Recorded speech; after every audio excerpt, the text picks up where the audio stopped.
futebol para mí son আমি থাকলে ম্যাচটা এমন হতো না। প্রিয় দর্শক, বিশ্বকাপ ইতিহাসে এবারই প্রথম নিজেদের উদ্বোধনী ম্যাচে মরক্কোর বিপক্ষে জয় তুলে নিতে পারেননি ব্রাজিল। নির্ধারিত সময় শেষে ম্যাচটি 1-1 সমতায় শেষ হয়।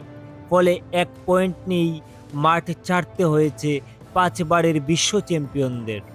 তবে অনেক ফুটবল বিশ্লেষক মনে করছেন ব্রাজিলের তারকা ফরোয়ার্ড নেইমার জুনিয়র দলে থাকলে ম্যাচের ফলাফল ভিন্ন হতে পারত।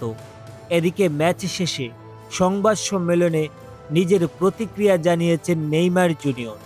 তিনি বলেন, মরক্কোর বিপক্ষে আমরা জিততে পারিনি, এটা অবশ্যই হতাশার। তবে অন্তত একটি পয়েন্ট অর্জন করতে পেরেছি, সেটাই গুরুত্বপূর্ণ।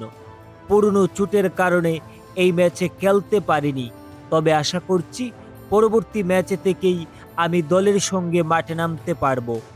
নেইমারের এই মন্তব্যে ইতোমধ্যেই ফুটবল প্রেমীদের মধ্যে ব্যাপক আলোচনা তৈরি করেছে। তো প্রিয় দর্শক, নেইমারের এই বক্তব্য সম্পর্কে আপনাদের মতামত কি? তিনি মাঠে থাকলে কি ব্রাজিল জয় পেত? আপনার মূল্যবান মতামত কমেন্টে জানিয়ে দিন। ধন্যবাদ সবাইকে।